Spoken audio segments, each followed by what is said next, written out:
Aujourd'hui, je vais donner ma réponse à une vidéo, qui a été publiée par, Les Idées Froides, sur un désaccord qu'on a concernant le paradoxe des jumeaux.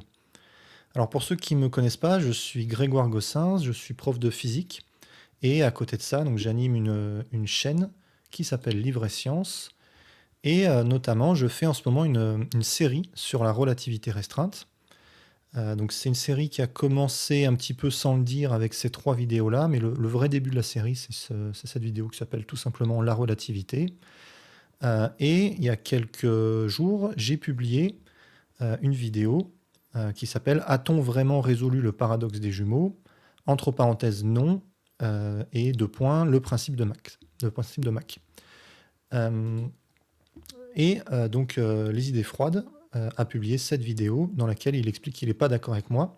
Donc effectivement, on a des points de désaccord, et je vais donner, ma réponse dans cette vidéo. Alors je la publie pas sur la chaîne principale parce que c'est plus technique que d'habitude. J'ai pas vraiment d'animation à montrer et je vais réagir à la vidéo d'Alain Bernard, donc Les Idées Froides. C'est un format différent, je vais essayer de prendre un peu plus de temps, pour dire pourquoi je pense que le paradoxe des jumeaux n'est pas résolu. Et on va donc se pencher sur les points de désaccord, qu'on a avec Alain Bernard. On est en désaccord sur certains points précis. Alors, Les Idées Froides, c'est une excellente chaîne. On est d'accord sur 99 des éléments de la relativité et de ce paradoxe. Et si vous avez vu ces vidéos et les miennes, vous avez vu qu'on explique les choses de la même manière, du début quasiment jusqu'à la fin. Quasiment. Il y a donc une première étape qui consiste à bien comprendre ce paradoxe, à bien comprendre la relativité restreinte, et à bien comprendre comment on résout ce paradoxe avec certaines hypothèses. Et à partir de là, on peut discuter, du pourcent, du petit pourcent qui reste sur lequel on n'est pas d'accord. Alors c'est 1 mais vous allez voir, en fait, c'est fondamental, et ça va nous permettre de détailler ce principe très important qui est le principe de Mach. Et donc je vois que Alain Bernard a prévu, alors je ne sais pas si c'est une vidéo ou un live, mais il a prévu de parler encore un peu de ce principe de Mach, qui est au cœur de ce qui nous intéresse pour le paradoxe des jumeaux. Donc là, dans cette vidéo que je fais, on va s'intéresser à la question de l'espace-temps. On va s'intéresser au lien entre le temps et la masse, au sens de l'inertie. Et ça va nous amener sur une question un peu d'épistémologie, une question de philosophie des sciences. On va se demander ce que c'est précisément qu'une théorie physique. On va voir que ce désaccord qu'on a, il est assez profond et, on peut le résoudre qu'en se posant des questions un petit peu profondes. Et ce que je vais faire à la fin de cette vidéo, je vais donner les 2 solutions que je vois au problème, parce qu'il y a un problème. Une qui est assez proche des idées de Mach et que j'ai déjà un peu développée dans les vidéos précédentes, notamment cette vidéo-là, «Qu'est-ce que le temps?» Donc la première de la série, avec, pour ceux qui l'ont vu, la solution de la grande classe d'équivalence. Ça, c'était une manière un peu, on appelle ça une manière relationnelle de définir les référentiels galiléens. Et ça va dans le sens des idées de Mach. Donc c'est une solution, et c'est une solution que j'ai déjà un petit peu développée. Ça, c'est une première solution qui va dans le sens de Mach. Il y a une deuxième solution qui est souvent, utilisée inconsciemment par certains physiciens, mais avec un principe de base qui est rejeté par d'autres physiciens. On va parler d'une version moderne de l'éther, par exemple. Souvent, les physiciens rejettent la notion d'éther. Alors, la notion d'éther classique du 19e siècle, elle est rejetée par quasiment tout le monde. Mais il y a même Einstein en a parlé à nouveau dans les années 20 de ce qui serait une nouvelle version de l'éther. Donc voilà, on va parler un peu de ça. Donc ça, c'est la deuxième solution. Et vous allez voir, les 2 solutions ont chacune leurs avantages et leurs inconvénients. Ok, donc ce que je vais faire, c'est prendre certains passages de la vidéo d'Alain Bernard, Les idées froides, et on va regarder, donc je l'ai là, hop, on va regarder les désaccords qu'on a. Donc déjà, Bonjour à tous. alors je vais pas parler du début tout de suite, je vais me mettre à 1 minute, j'ai noté un peu les timecodes. Hop, C'est ma propre vidéo. Alors, jusqu'à un certain point, j'ai rien à dire.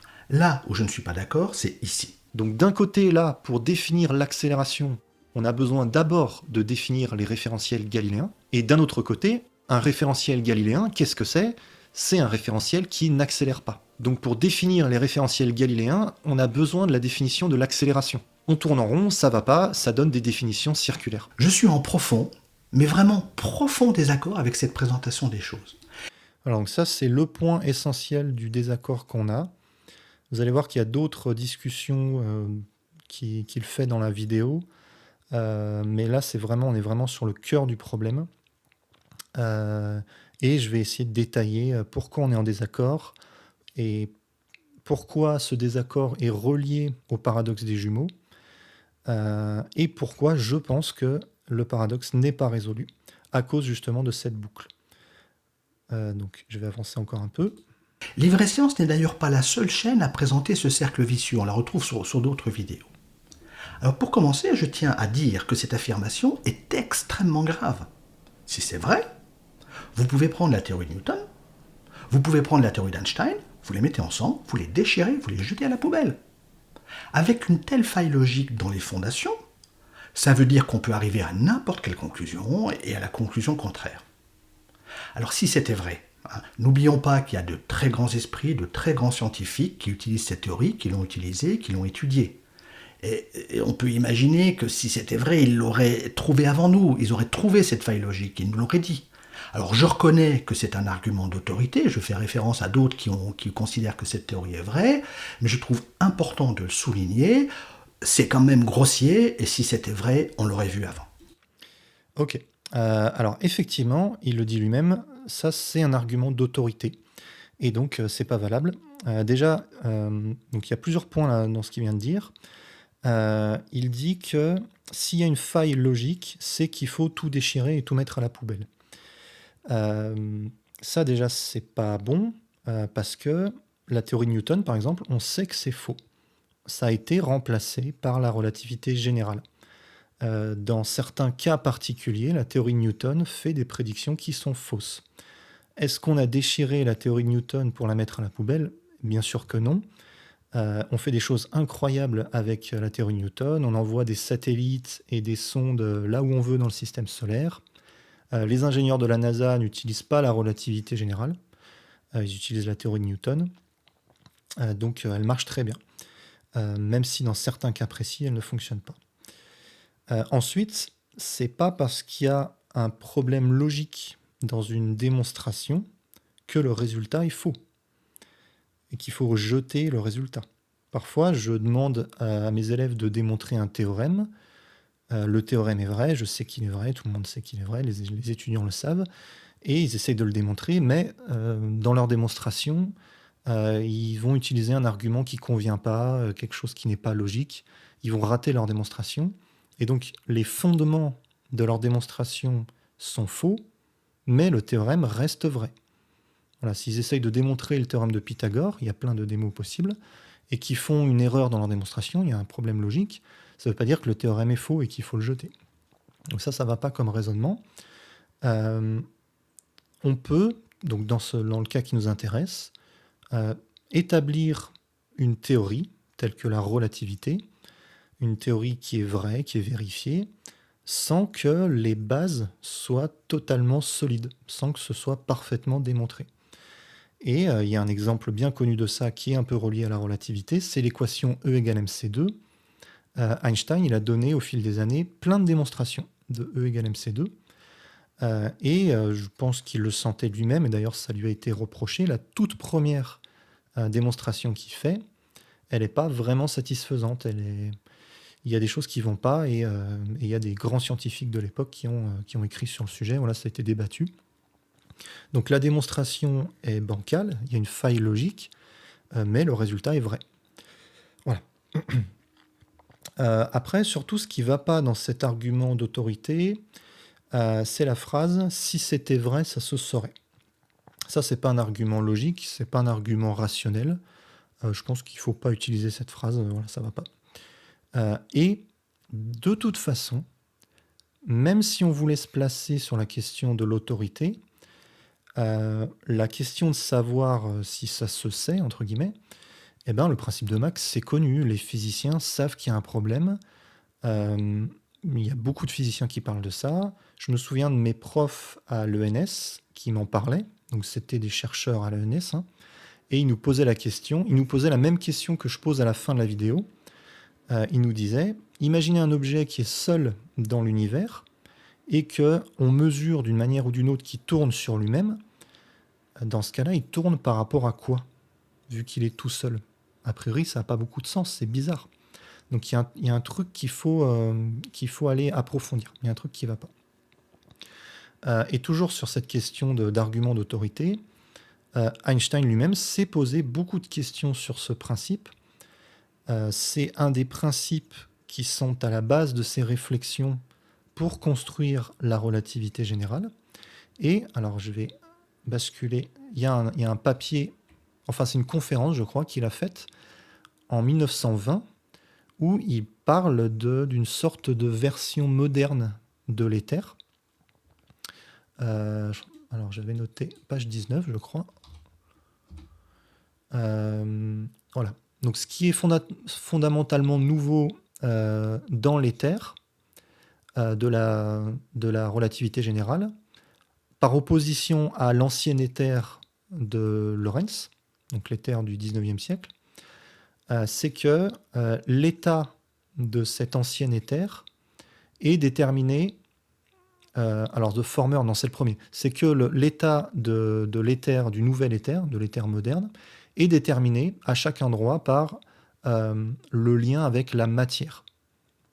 Alors que l'éther de Lorentz, c'était une sorte de référentiel statique qui est là sans parler de matière.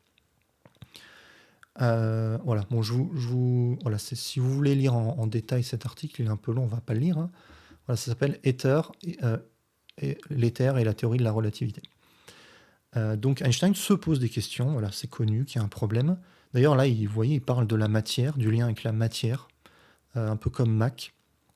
C'est un peu bizarre, on ne comprend pas trop ce qu'il veut dire. On verra, on parlera un peu de relativité générale. On parlera du lien du principe de Mach, entre le principe de Mach et la relativité générale. Aujourd'hui, dans la version moderne de la relativité générale, il n'y a pas de référence au principe de Mach. Ce n'est pas inclus dedans. Mais voilà, même Einstein se pose la question. Il y a d'autres physiciens. Schrödinger s'est posé la question du principe de Mach. Il n'y a pas de consensus. Voilà, il n'y a pas de consensus sur le principe de Mach. Il y a un consensus sur la relativité restreinte et générale, sur la manière dont ça décrit le monde, la manière dont ça fonctionne. Mais sur cette question du principe de Mach, il n'y a pas de consensus. Donc, le principe de Mach, là j'ai un petit peu supposé que vous avez vu les autres vidéos, mais je vais quand même résumer un tout petit peu. C'est le principe selon lequel l'accélération qui est ressentie par les objets et qui est facile à mesurer dépendrait, selon Mach, des objets éloignés, des galaxies lointaines. Donc il essaye de relier le mouvement, l'inertie, aux autres objets. Alors que c'est pas tout à fait ce qu'on fait, c'est pas du tout ce qu'on fait en relativité. Il y a un lien en relativité générale entre la déformation de l'espace-temps et la masse des objets, mais on peut imaginer des solutions de relativité générale sans objets. Il n'y a pas besoin d'objets. Alors que Mach dit l'inverse, il dit qu'il y a besoin des objets. On reparlera en détail de tout ça. Je vais avancer dans sa vidéo à la minute 5 et quelques. Cercle vicieux quelque part. Alors peut-être que certains d'entre vous se sont dit « Oui, mais dans la seconde affirmation, il ne faut pas parler d'accélération, il faut parler de force. » Et effectivement, c'est dans cette voie qu'il faut chercher. Dans les deux affirmations, on parle d'accélération, mais finalement, ce sont deux accélérations différentes. Prenons la première. La première, c'est l'accélération qu'on obtient en mesurant comment la voiture bouge.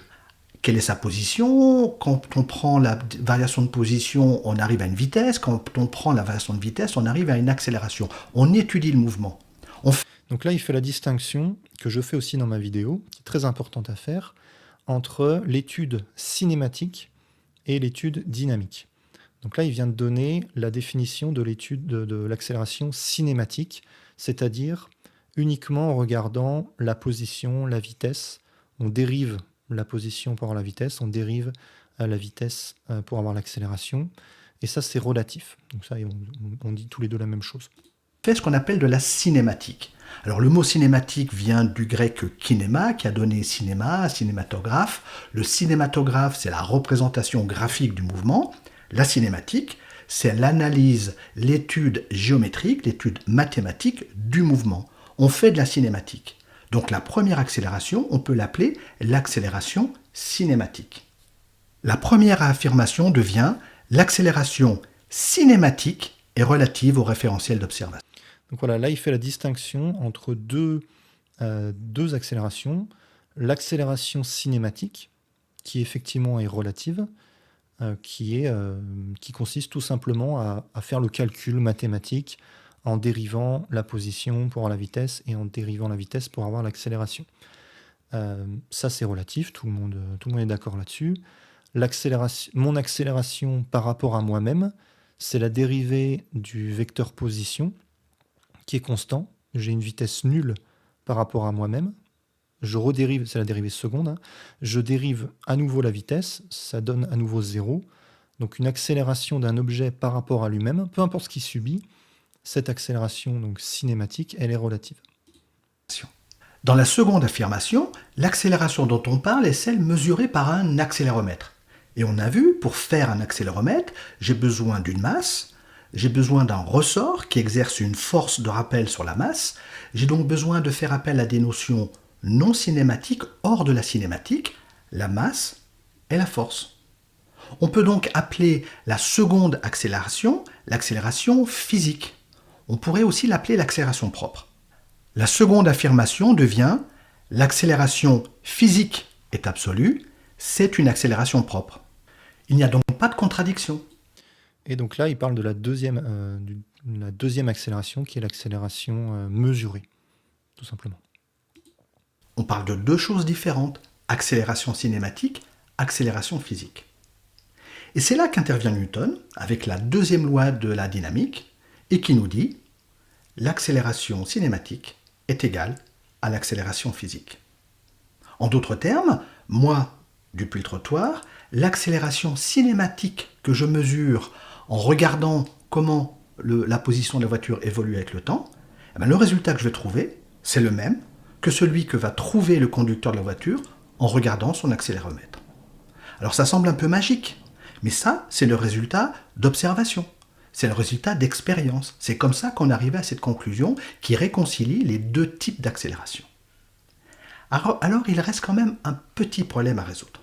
Parce que le conducteur de la voiture, lui, il mesure toujours que moi, j'accélère. Et mon accéléromètre, il indique 0. Donc, dans ce cas-là, le résultat est faux. Pour le conducteur, il mesure une accélération, alors que mon accéléromètre indique 0. Il n'y a pas égalité. Il faut donc préciser dans quel cas cette affirmation est vraie. Donc là, il explique que l'accélération calculée, prédite, entre guillemets, par le calcul, par chacun des deux, est relative. Ils sont pas d'accord. Il y en a un qui... Chacun va dire que son accélération par rapport à lui-même est nulle. Et pourtant, dans le monde réel, c'est pour ça qu'il parle d'accélération physique, il y en a un des deux qui est vraiment en train d'accélérer, qui va le ressentir et qui va le mesurer avec son accéléromètre.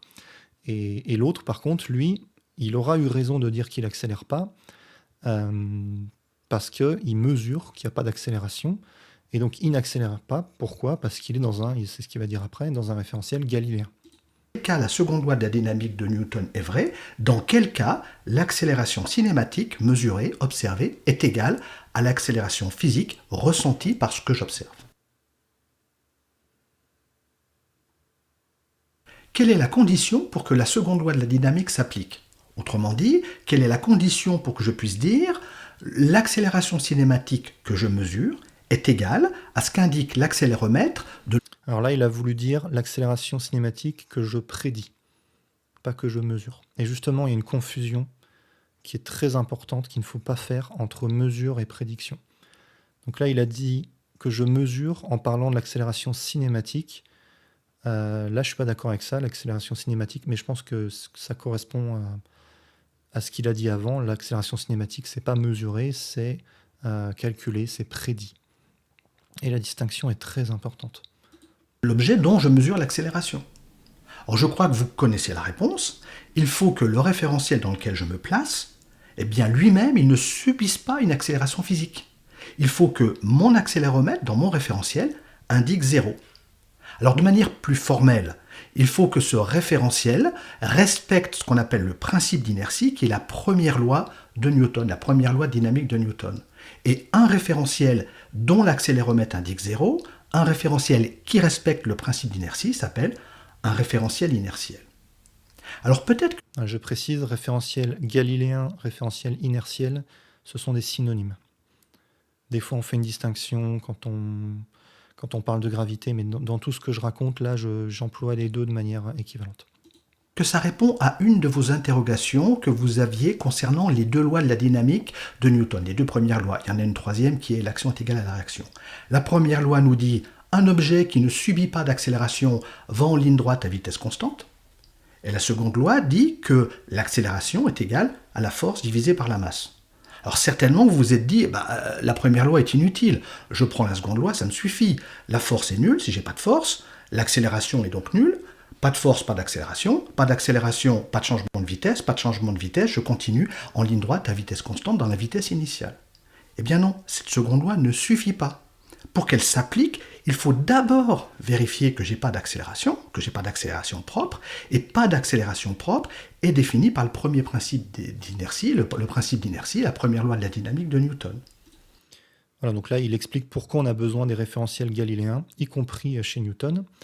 Donc là, on est vraiment dans ce que je vous ai dit, les 99% d'aspects sur lesquels on est d'accord. Les deux sont indispensables. C'est qu'il faut faire attention à la manière dont on calibre l'accéléromètre. Ok, la calibration des accéléromètres, je vais en parler après. Et il y a des passages que je vais remettre. Bon, je mettrai ça après. Là, je vais déjà discuter de... Alors non, j'aimerais bien retrouver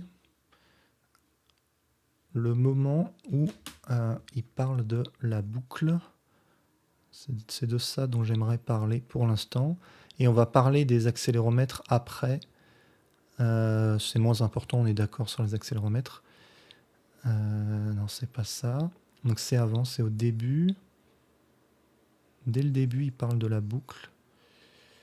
Voilà, la boucle accélération référentiel galiléen. Et... Ah non, mais je confonds, il l'a fait en live. En tout cas,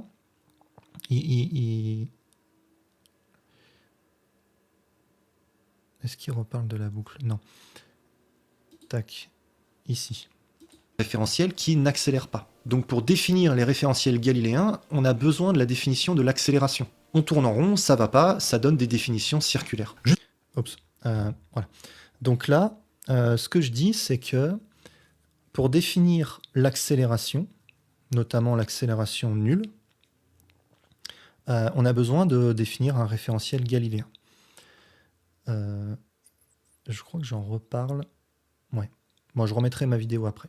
Et sa boucle a besoin de la définition de l'accélération. Et pour définir un référentiel galiléen, on a besoin d'abord de définir l'accélération. Donc pour moi, cette boucle, elle pose problème. Il y a une faille logique. Et c'est pas possible d'en sortir en utilisant les fondations de la relativité.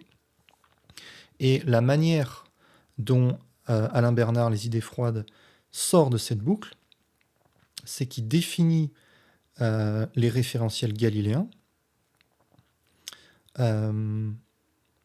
En gros, à chaque expérience, il dit on va faire une mesure pour savoir si le référentiel est en train d'accélérer ou pas. Et donc c'est là qu'on est en profond désaccord, parce que la relativité, ce n'est pas une théorie dynamique, c'est un cadre cinématique. Et ensuite, une fois qu'on a posé ce cadre, on peut faire de la dynamique. Donc il y a une distinction cinématique-dynamique qui est très importante à faire. La cinématique, donc c'est les deux lignes qu'il met sur les deux accélérations. Voilà. Là, ici, il met les deux accélérations. Il y a l'accélération cinématique et l'accélération mesurée par la dynamique.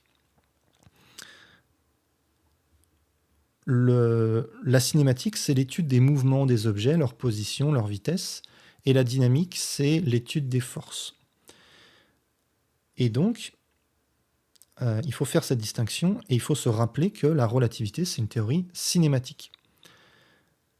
Et c'est ça qui a fait qu'on a retenu Einstein comme le fondateur de la relativité restreinte, malgré tous les apports de Poincaré. Alors aujourd'hui, on est revenu un peu là-dessus et on met beaucoup plus en avant Poincaré, c'est ce qui est bien. Mais il y a quand même une distinction entre ce qu'ont fait Einstein et Poincaré.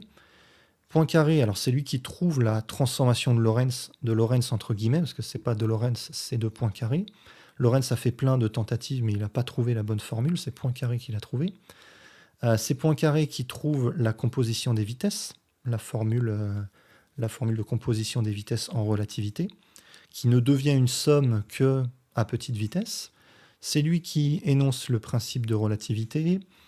C'est lui qui parle du groupe de Lorentz, la structure de groupe. C'est lui qui donne l'équivalence entre la masse et l'énergie. C'est lui qui parle d'espace-temps. Voilà, Poincaré a fait beaucoup de choses. Et pourtant, c'est quand même Einstein qu'on a retenu et qui met vraiment la dernière pierre sur l'édifice. Parce qu'il y a cette question justement de distinction qui est très importante entre cinématique et dynamique. Alors si vous voulez en savoir plus sur les apports de Poincaré, il y a un livre que je vous conseille. Je vais aller le chercher. Voilà, c'est ce livre. Voilà, la relativité. Henri Poincaré, la relativité malgré lui, de Jean-Marc Ginoux, qui explique tous les apports de Poincaré. Donc Poincaré a fait énormément de choses, mais déjà il a du mal à se séparer de l'éther, de l'ancien éther. Et surtout, il a une approche dynamique. Il utilise la force électromagnétique. Il se demande comment l'électron se déforme à grande vitesse. Alors qu'Einstein, lui, il pose le cadre qu'on utilise aujourd'hui pour la relativité. Il pose un cadre cinématique. Donc il analyse les mouvements indépendamment des forces et même indépendamment des objets. Donc dans la théorie dans la vision des choses de Poincaré, c'est l'électron qui est déformé, alors que dans la vision des choses cinématiques d'Einstein, c'est la mesure des longueurs qui est différente quand on change de référentiel. Donc c'est pas seulement par exemple le champ électromagnétique qui emporte de l'énergie avec lui, donc de la masse. En fait, cette équivalence, c'est le recul dont je parle dans une des vidéos de la série. En fait, dans la vidéo E égale mc2, en fait, cette équivalence E égale mc2, énergie-masse, elle est générale. Elle ne dépend pas d'une force en particulier. Elle ne dépend pas de la dynamique. Donc j'ai un autre livre que je peux vous montrer. Hop. Donc c'est Éric Gourgoulon, la relativité restreinte. Donc pour moi, c'est la référence pour étudier la relativité restreinte de manière profonde. Je ne vous le conseille pas du tout en première lecture parce que c'est très technique. En première lecture, il y a le Pérez qui est beaucoup plus accessible. Mais alors, ce qui m'intéresse dans le Gourgoulon, c'est que dans la préface, j'ai noté, qui est écrite par Thibaut Damour, je ne sais pas si vous connaissez, mais c'est un physicien assez connu. Damour écrit « La relativité est une théorie cadre, un cadre au sein duquel on peut formuler différentes théories dynamiques. » Voilà, fermez les guillemets. Donc le cadre de la relativité, les fondements de la relativité sont cinématiques. Et seulement après, on ajoute les forces. Seulement dans un deuxième temps. D'ailleurs, j'en ai un peu parlé, dans la dilatation du temps, on a deux objets qui sont en translation rectiligne uniforme l'un par rapport à l'autre. Ils peuvent être tous les deux dans un référentiel galiléen. Chacun va voir l'autre au ralenti. Chacun mesure une dilatation du temps. Voilà, chacun va mesurer une durée plus grande que la durée propre mesurée par l'autre. Et ça montre que c'est un phénomène purement cinématique. Parfois, il y a certaines personnes qui se demandent si c'est pas la vitesse ou la gravité en relativité générale qui déformerait l'horloge.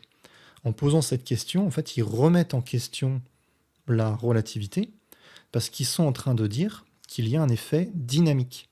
Localement, au niveau de l'horloge, il y aurait des forces qui déforment l'horloge, qui déforment le mécanisme de l'horloge. Et non, c'est pas ça, c'est pas une question de dynamique. La relativité, c'est une théorie cinématique. Donc la dilatation du temps, dans cet exemple, ça n'a rien à voir avec une force qui déformerait le mécanisme de l'horloge. C'est un effet purement de mesure cinématique de distance et de temps. Et donc, on a ce cadre cinématique, et seulement dans un deuxième temps, on rajoute la dynamique, on rajoute les forces. Les fondements, les fondations sont purement cinématiques. Et donc, si on revient à la boucle, qui est ici, hop, dans les référentiels galiléens, on a besoin de la définition de l'accélération. Voilà la boucle infernale, là. Ce que fait Alain Bernard, et c'est pour ça qu'on est en profond désaccord, c'est qu'il sort de la boucle en disant je peux facilement définir un référentiel galiléen, il suffit de mesurer s'il accélère ou pas, de regarder s'il y a des forces d'inertie. Et donc il regarde s'il y a des forces. Et donc il est en train de faire de la dynamique, c'est plus de la cinématique. Et ça, c'est pas possible, parce que les fondations de la relativité restreinte, ce sont des fondations cinématiques. Il faut discuter, il faut poser un cadre, une théorie cinématique. C'est ça qui a fait le succès de la théorie, c'est ça qui a fait que c'est Einstein qui est reconnu comme le fondateur de la relativité et pas Poincaré. Et c'est ça qui fait que, dans l'exemple que je donne, la dilatation du temps ne dépend pas d'une déformation d'effets dynamiques. On ne veut pas parler de dynamique. Et donc on ne veut pas sortir de cette boucle en disant « je mesure les forces ». Donc déjà, il y a un problème avec la notion de force, de dynamique. Et en fait, il y a un problème encore plus grave avec la notion de mesure. Donc ça, je vais en parler après. C'est une autre raison pour laquelle on est en désaccord. C'est que le fait de mesurer, donc par exemple, on pourrait mesurer autre chose que les forces. On pourrait mesurer une durée, par exemple. Il y a des gens qui ont proposé ça dans les commentaires de ma vidéo. Mais pareil, on fait une mesure. Donc on verra que le problème fondamental, déjà, il est entre la cinématique et la dynamique, et aussi il est sur cette notion de mesure. C'est même encore plus important. Voilà. Ensuite, donc, j'avais laissé... je ne sais plus où c'était, mais on parlait de la question du calibrage des accéléromètres. Alors, bon, je ne sais plus à quel moment il en parle, mais j'ai mis les timecodes pour ma vidéo et je vais vous remontrer. Donc, c'est à 15h45. 15h45. Hop, par là. Il faut se demander qu'est-ce qu'on définit comme étant une accélération nulle. Le jumeau B, il peut être de très mauvaise foi et dire qu'en fait, il faut calibrer. Je parle lentement. Alors, je fais exprès de parler lentement. En fait, si vous regardez mes premières vidéos, je parle beaucoup plus vite et je me force à ralentir parce que les sujets sont techniques et parce que j'ai pas envie de perdre les gens et parce qu'il y a une petite option sur YouTube où vous pouvez mettre x1.25, x1.5. J'utilise très souvent ça sur la petite roue là où vous mettez le fois, le fois 1. D'ailleurs, on va le faire, tiens. Hop, 1.25, vous pouvez même mettre 2 fois plus vite. Ça permet à chacun de suivre à son rythme. C'est l'avantage de YouTube. Et donc, de base, pour que ce soit possible, il faut que je parle lentement. Voilà, fin de la parenthèse. Donc là, je suis en train de parler du jumeau voyageur. Et je dis que le jumeau est de mauvaise foi. Donc, je remets ce que je dis là. Calibrer les accéléromètres par rapport à lui. S'il est vraiment de mauvaise foi, il peut dire que c'est un peu avant le début. Tombe autour de vous, vous êtes en train d'accélérer vers le haut. D'ailleurs, si je lance mon téléphone en l'air, pitié ne le faites pas, s'il y a des milliers de gens comme étant une accélération nulle. Le jumeau B, il peut être de très mauvaise foi et dire qu'en fait... Voilà, donc là, ce que je dis, c'est que il y a un souci avec... En fait, ce que je veux faire, il y a deux choses. Je veux parler du problème de la mesure, c'est ce qu'on vient de dire, il y a un problème avec la mesure, le fait de mesurer, le fait de ressentir, voilà, c'est pareil. Et ce que je veux faire aussi, c'est répondre à cet argument, quoi, hop, je vais vous la retrouver. C'est un peu dans l'air en ce moment, il y a notamment une vidéo de Dialecte qui parle de ça. Et qui parle de ce problème des accéléromètres. Et mon but, c'était de me mettre à la place du jumeau B qui fait son aller-retour et qui dit non, il y a un problème de calibration. Et c'est ce que fait Dialecte. Alors, je sais plus dans quelle vidéo il dit ça. C'est celle sur le Twin Paradox, sur le paradoxe des jumeaux. Et il refait un peu la même chose. Voilà, celle-là, je l'ai vue il n'y a pas longtemps, avec la fameuse expérience du saut de Newton. On va en reparler après. Donc, alors je ne sais pas si je peux le retrouver. Non, c'est avant. Je pense que c'est par là. Ouais, voilà, c'est là. Libre le zéro d'un accéléromètre.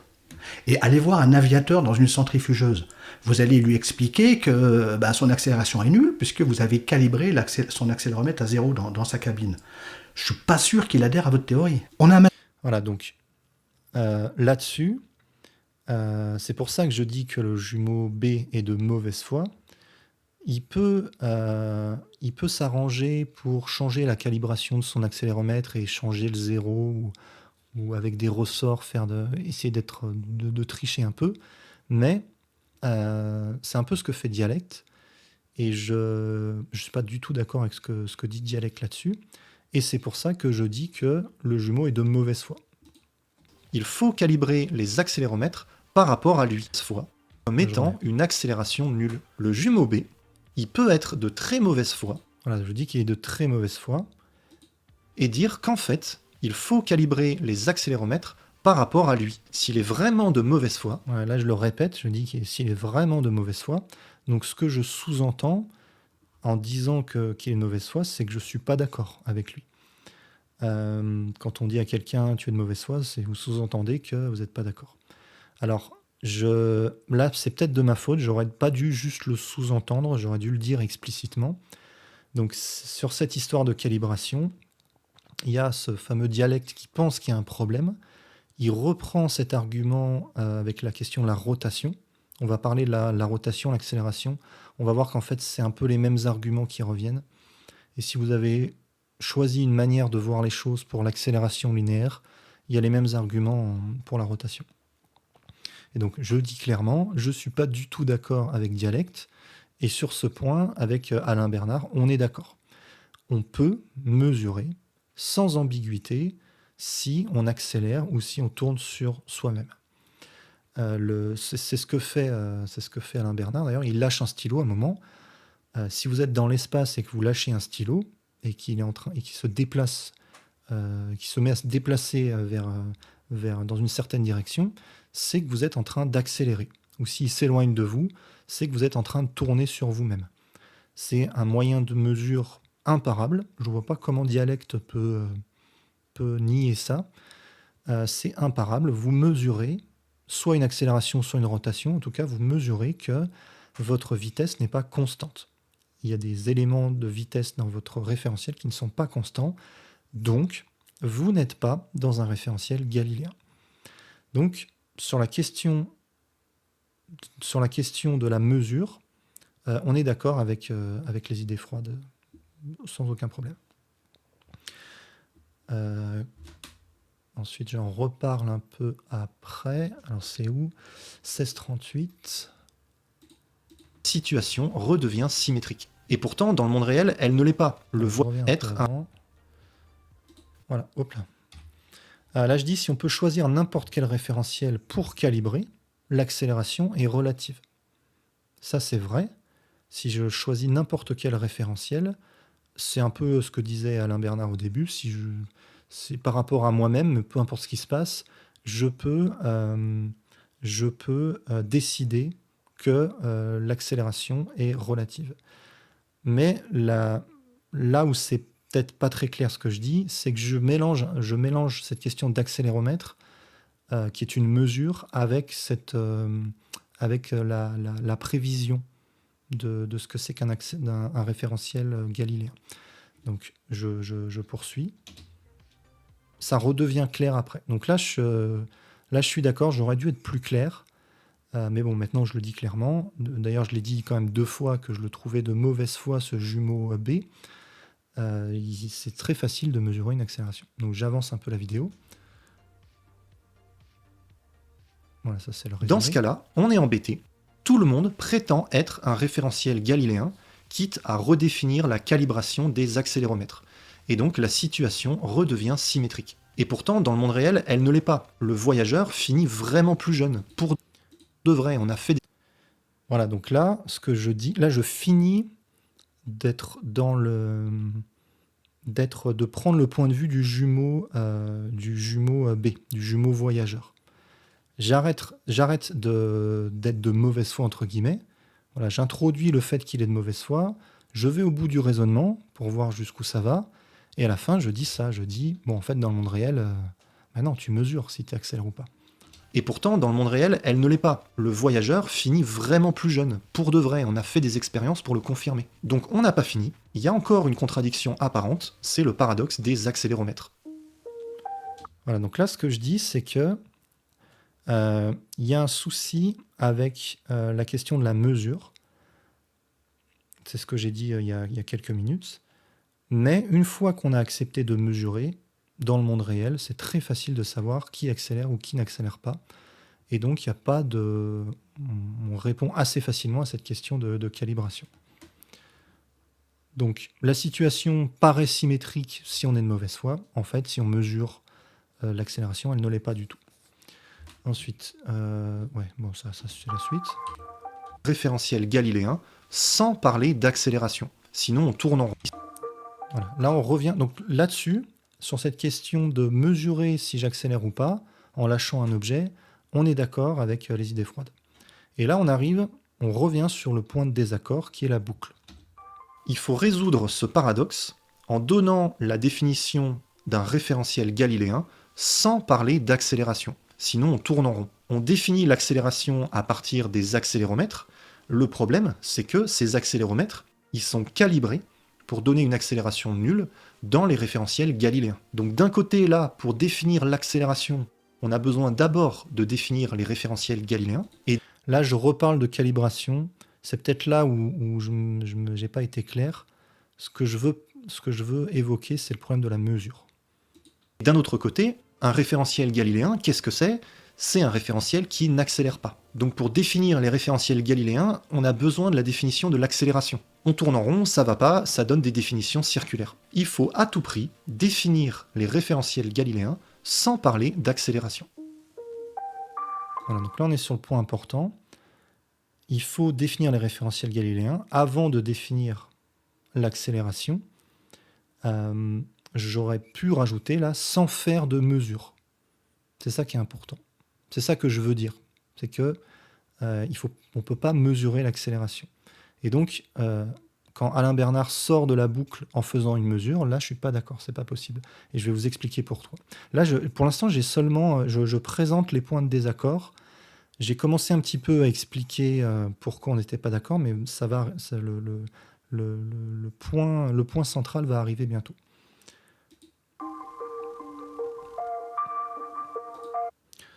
Ouais. Donc là, ce qui importe, c'est de définir les référentiels galiléens sans faire de mesure.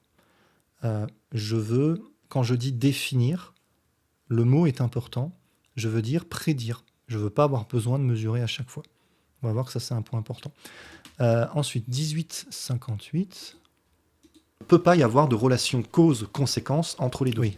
Le demi-tour de la Terre et l'éjection du carburant sont trop éloignés. Ils ne peuvent pas être reliés causalement. Il ne peut pas y avoir de relation cause-conséquence entre les deux. Donc on peut balayer la mauvaise foi du jumeau B en regardant le comportement. Voilà, donc là c'est quand même assez clair. Hein, là on peut pas, en regardant bien la vidéo, on comprend que je suis pas d'accord avec le jumeau B. Là c'est assez clair. Donc je suis d'accord, j'aurais dû être plus explicite dès le début, mais je dis quand même 3 fois qu'il est de mauvaise foi. Bon, c'est quand même assez clair que je suis pas d'accord avec le jumeau B, et donc que je suis pas d'accord avec dialecte. Ok. Après 19-20, bon, c'est juste après. Des objets localement. Et donc, on va dire que dans les référentiels galiléens, il n'y a pas d'éjection de carburant, il n'y a pas d'interaction avec d'autres objets, il n'y a pas de force extérieure. C'est une solution, mais le souci, c'est que ça nous donne une définition dynamique. On parle de la dynamique du carburant qui est éjecté et qui pousse le vaisseau. Or, en relativité, les définitions ne sont jamais dynamiques, elles sont toujours cinématiques. Voilà, donc là, c'est la réponse que j'ai donnée déjà tout à l'heure. Et pour moi, c'est le point important. Et les idées froides ne parlent pas vraiment de ça, du fait qu'on n'a pas le droit. Il sort de la boucle en utilisant la dynamique, alors qu'on n'a pas le droit. Et je le disais déjà dans la vidéo. Donc ça, il n'a pas pris en compte ce point de ma vidéo. Ça veut dire qu'on décrit les trajectoires dans l'espace-temps sans jamais parler de force. Du coup, la solution que je propose, c'est la même que j'ai donnée dans la vidéo sur la définition du temps. Parmi tous les objets de l'univers, il y en a un nombre énorme qui sont quasiment à vitesse constante les uns par rapport aux autres. Donc là, si je regarde les galaxies pas trop éloignées autour de nous, elles ont des accélérations très faibles les unes par rapport aux autres. C'est cette classe d'objets qu'on va choisir comme référentiel galiléen. Donc ça va dans le sens du principe de Mach. Je regarde les galaxies autour, et ça va dans le sens de ce que j'avais fait sur la vidéo Qu'est-ce que le temps ? C'est une sorte de définition relationnelle de ce que c'est qu'un référentiel galiléen. Donc là, j'utilise, c'est cette vidéo-là, j'utilise les objets les uns par rapport aux autres, et surtout, je ne fais pas de mesure. Donc, ok. Je vais revenir sur une autre note à 16-10. C'est pas tout à fait dans l'ordre de sa vidéo, mais c'est dans l'ordre logique de ce que je veux aborder. Et ce qui nous amène donc tout naturellement à parler de la résolution du paradoxe des jumeaux. Alors ce que va faire Einstein, c'est qu'il va définir les référentiels inertiels avec des notions de pure cinématique, sans faire appel à des notions externes. D'ailleurs, Donc là, il le dit qu'il faut utiliser des notions de pure cinématique. Donc ça contredit sa manière de sortir de la boucle avec la dynamique. Mais on va voir qu'il pourrait répondre facilement à ça en disant qu'Einstein, effectivement, il utilise autre chose que les forces. On va voir ce qu'il dit là-dessus. Il ne va pas les appeler des référentiels inertiels, il va les appeler des référentiels stationnaires. Alors non, Einstein ne va pas définir les référentiels stationnaires comme des référentiels qui n'accélèrent pas. Ça serait complètement stupide. Non, il n'a pas fait ça. Donc effectivement, il ne faut pas utiliser la mesure de l'accélération. On est d'accord là-dessus du coup. Il définit un référentiel stationnaire avec deux propriétés. Premièrement, deux horloges synchronisées restent synchronisées. Ok, alors je vais revenir un peu. Donc là, il dit que Einstein définit les référentiels galiléens de manière cinématique. Alors, c'est là où on arrive sur le problème de la mesure. Effectivement, il n'utilise pas de force, mais il propose des méthodes basées sur des mesures. Et nous, ce qu'on veut, c'est définir. Là, on arrive sur le côté un peu épistémologique. Nous, ce qu'on veut, c'est définir, c'est prédire. On ne veut pas être obligé de mesurer à chaque fois.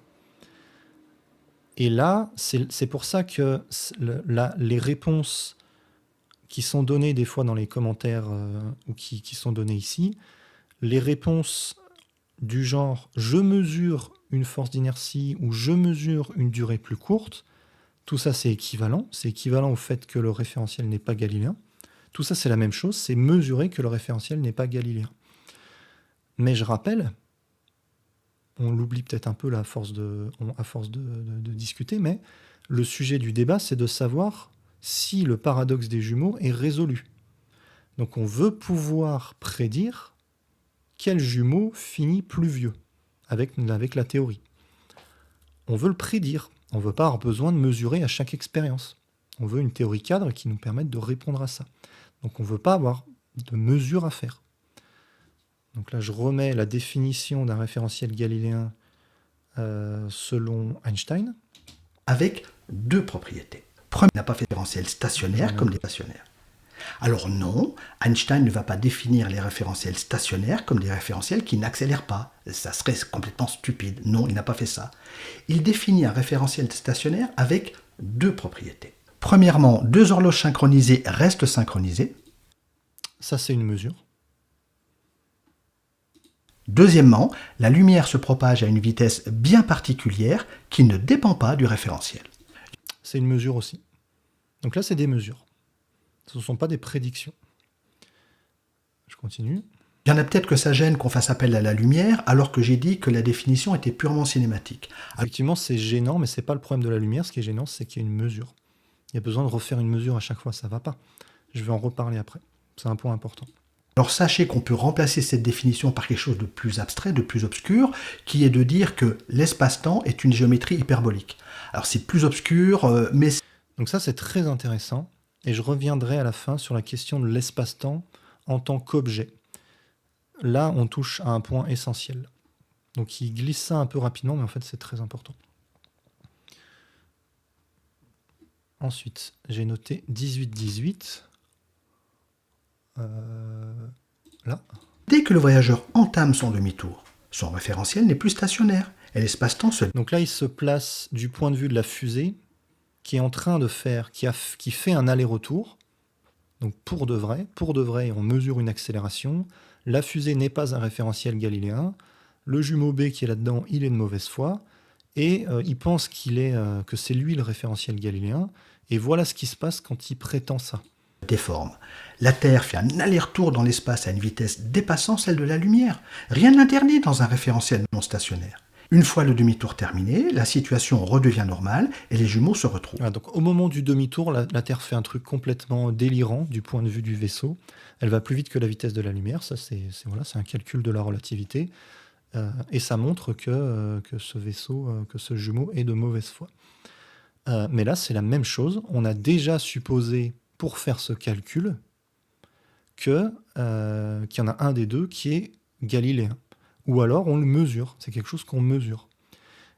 Donc même problème, dans tous les cas, la définition du référentiel inertiel, du référentiel galiléen, mon argument, et l'argument de Mach, et de tous ceux qui voient qu'il y a un problème avec le principe de Mach, l'argument c'est qu'on ne peut pas l'anticiper. Le mot anticiper est important, on ne peut pas le prédire, on est obligé de le mesurer. Et donc là on arrive à un point central de la vidéo que je suis en train de faire, c'est la question un peu épistémologique de prédiction versus mesure. Donc, j'ai noté, alors je reviens un petit peu en arrière, 11,50. Les référentiels inertiels, dans lesquels le principe d'inertie est respecté, et les autres. Dans les référentiels inertiels, la seconde loi de Newton s'applique, l'accélération cinématique est égale à l'accélération physique propre. Il n'y a pas de cercle vicieux. La notion de référentiel inertiel n'est pas une notion cinématique. Voilà. Là, c'est le point central. La notion de référentiel inertiel n'est pas une notion cinématique. On est d'accord là-dessus. La cinématique ne permet pas de résoudre le paradoxe. On est obligé d'utiliser la dynamique, ou en tout cas une mesure. La théorie, c'est ça le problème. La théorie cinématique, la théorie de la relativité, qui est cinématique, avec des fondements cinématiques, ne résout pas le paradoxe. Je vous remets la phrase. Est égale à l'accélération physique propre. Il n'y a pas de cercle vicieux. La notion Si, parce que, de référentiel inertiel n'est pas une notion cinématique. voilà, la notion de référentiel inertiel n'est pas une notion cinématique. Et elle devrait l'être, si on avait un cadre cohérent, si on avait un cadre cinématique. On a besoin de faire des mesures. Et ça, c'est... Donc Alain Bernard pense que c'est pas un problème.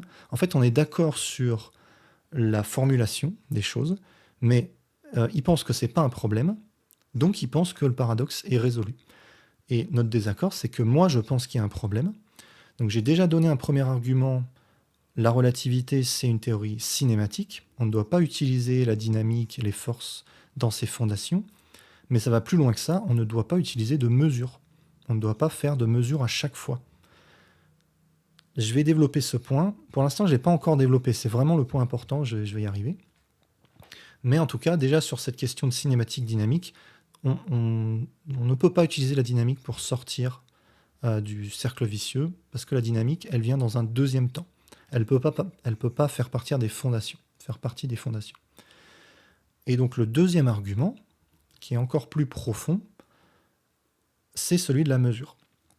Donc là, on est un peu sur un terrain un peu plus épistémologique, sur un peu plus théorique, un peu plus philosophique. Le but de la physique, c'est de décrire le monde à partir d'expériences et de théories.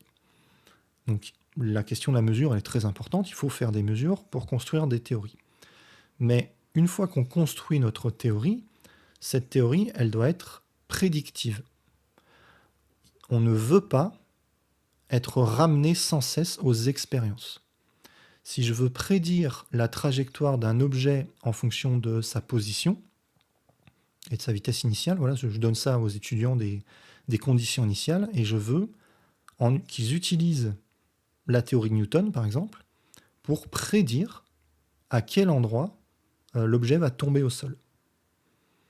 Si on me répond je sais comment prédire à quel endroit il tombe, il suffit de mesurer, bah ça va pas.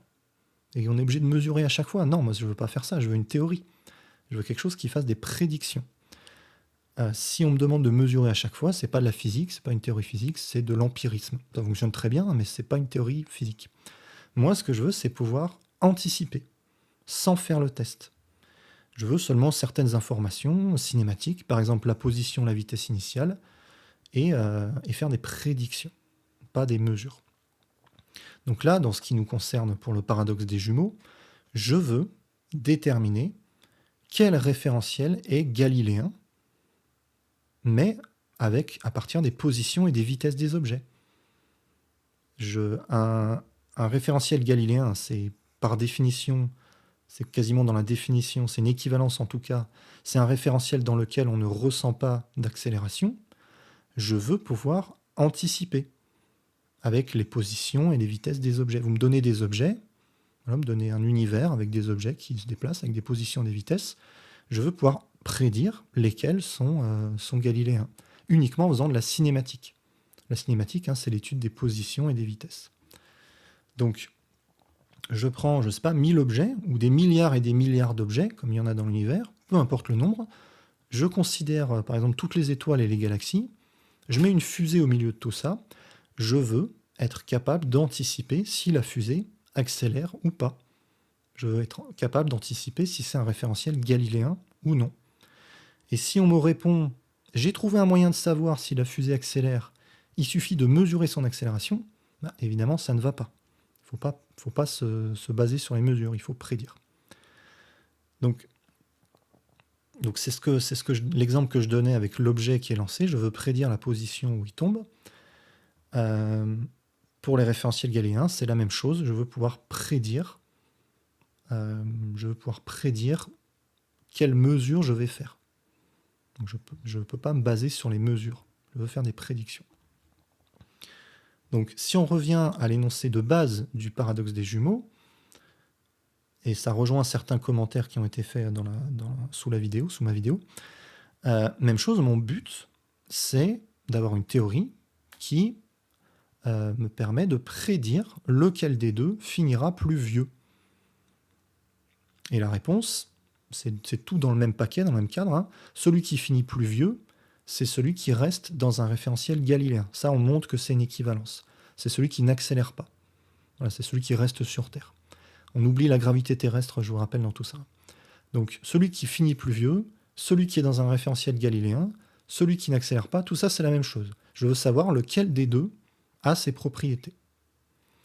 Donc, pour résoudre le problème du paradoxe des jumeaux, j'ai besoin de prédire qui aura une accélération nulle, qui sera dans un référentiel galiléen.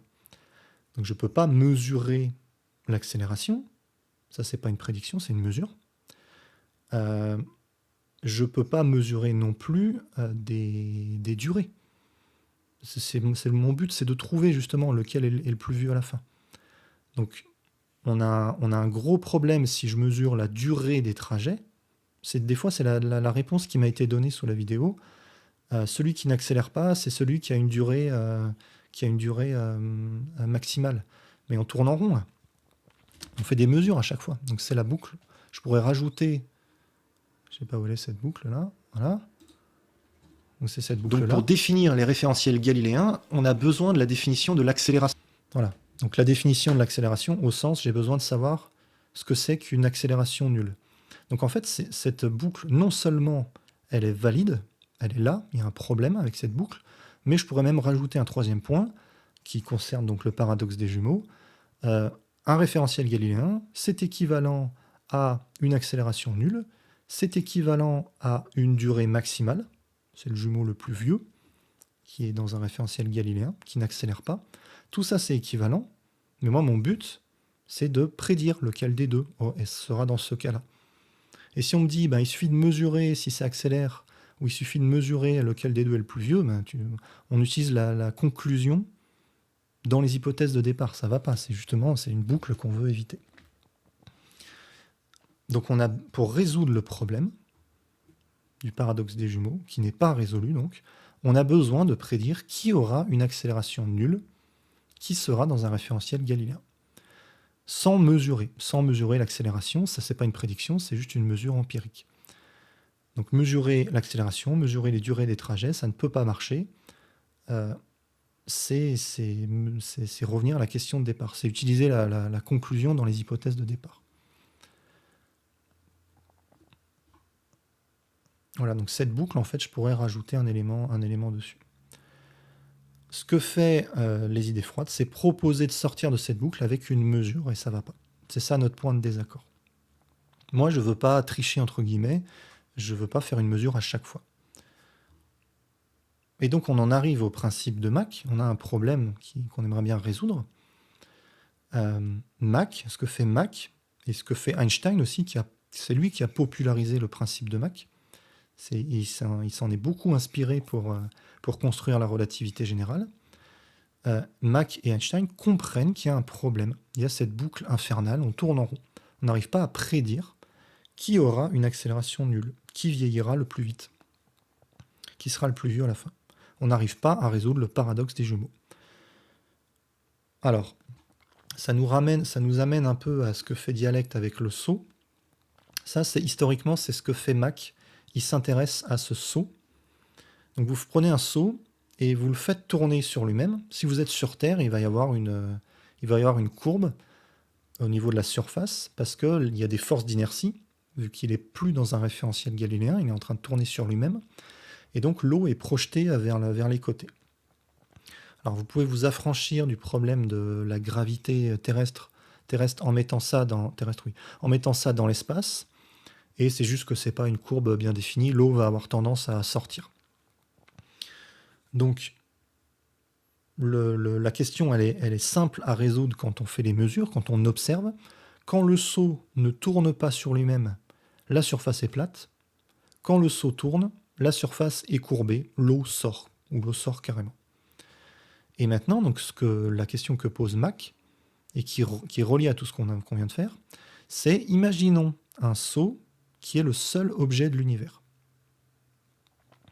Et donc la question, alors je ne l'ai peut-être pas posée de la bonne manière à la fin de la vidéo, parce qu'il y a beaucoup de gens qui n'ont pas vu ce que je voulais dire. La question, c'est pas comment je fais pour mesurer si le seau tourne. Ça, c'est très facile, il suffit de regarder la surface. C'est ce que je disais au début, pour savoir si je suis dans un référentiel galiléen ou pas. Je lâche un objet, est-ce qu'il se déplace, est-ce qu'il commence à bouger dans une direction, est-ce qu'il s'éloigne de moi? S'il s'éloigne de moi, c'est que je suis en train de tourner sur moi-même ou qu'il y a une accélération. Je ne suis pas dans un référentiel galiléen. Donc mesurer, c'est très facile. La question, c'est pas ça. La question, c'est si le seau tourne, alors qu'il est tout seul dans l'univers, il tourne par rapport à quoi? Il est tout seul dans l'univers.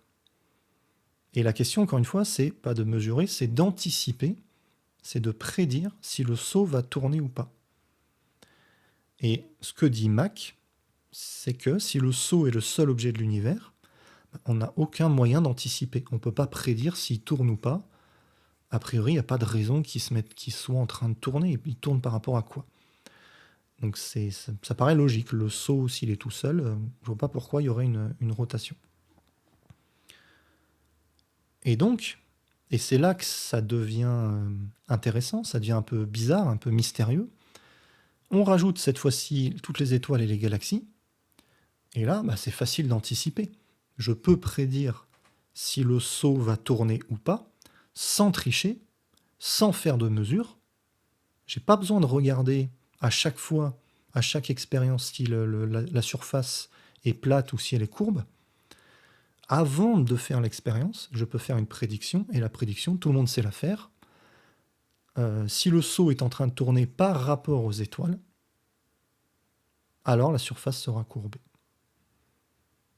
Si le seau est immobile par rapport aux étoiles, alors la surface est plate.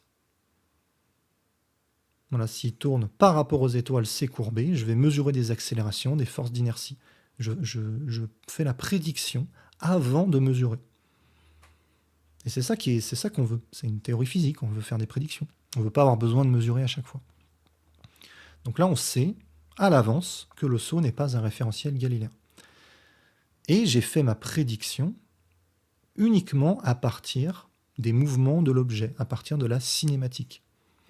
Et le truc très bizarre, c'est ça qui est très très gênant, plus que bizarre, c'est gênant, j'ai fait ça grâce aux galaxies lointaines. Et donc, la conclusion de Mac, alors je ne sais pas ce qu'il pensait exactement, s'il pose la question ou s'il est sûr de ça, mais la conclusion de son raisonnement, c'est l'inertie d'un objet, savoir s'il accélère ou pas, savoir si c'est un référentiel galiléen ou pas, ça dépend des galaxies lointaines. C'est ça le principe de Mach. Les référentiels galiléens sont définis par la distribution de matière des galaxies, par la position, la vitesse des galaxies. Donc c'est très bizarre, et je comprends que les idées froides, Alain Bernard disent que... Alors il dit la phrase, entre guillemets, « Je ne comprends pas le principe de Mach ». Et dans son live, il disait, un petit peu modestement, il disait « C'est pas que je suis pas d'accord, c'est que il y a des trucs que j'ai pas compris ». Je pense qu'il a compris l'argument, mais qu'il n'est pas d'accord. Au fond de lui, il n'est pas d'accord, et c'est normal de ne pas être d'accord, c'est très bizarre. Ça voudrait dire que notre inertie, notre masse est influencée par les objets lointains, par les galaxies. Alors, est-ce que c'est instantané ou pas? On pourrait imaginer qu'il y a des sortes d'ondes gravitationnelles qui viennent définir notre inertie de manière retardée, de la même manière qu'un électron, le comportement d'un électron dépend des champs électromagnétiques créés par des sources, mais quand on fait ce calcul, on prend en compte les potentiels retardés, on prend en compte le temps de propagation. Donc, c'est pas le côté instantané qui est bizarre. Le côté instantané, on pourrait s'en affranchir en disant que de toute façon, les galaxies, elles bougent très peu sur une petite échelle de temps. Donc si elle nous fixe une certaine définition, si elle nous envoie une certaine information, je pense que c'est ça la bonne formulation. Si elle nous envoie une certaine information, ça peut se faire de manière avec un certain délai, de manière retardée. Donc ce qui est bizarre, c'est pas le côté instantané, je pense pas. Je pense que ça peut se résoudre. Mais ce qui est bizarre, c'est que il n'y a aucune théorie qui nous explique comment notre inertie, notre masse, est-ce qu'on est accéléré ou pas, comment ça dépendrait des galaxies lointaines. Moi, je trouve ça bizarre aussi.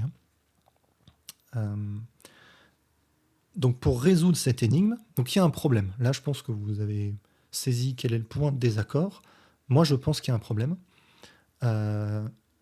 Et j'en parlais déjà un petit peu de cette histoire de Mach dans la question « Qu'est-ce que le temps ?»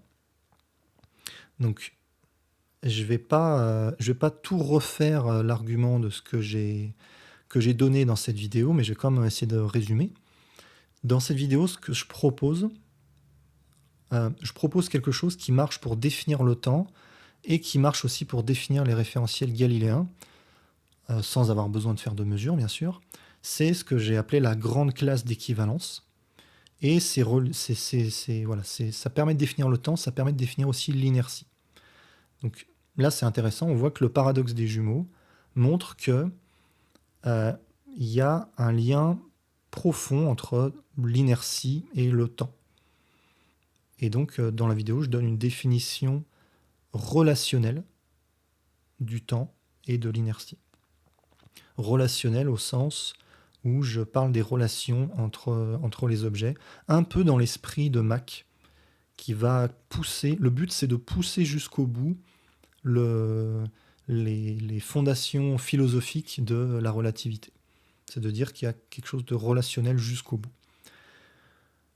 Voilà, donc l'inertie et le temps, à mon avis, tout ce problème-là, ça montre que ce sont des concepts intimement liés.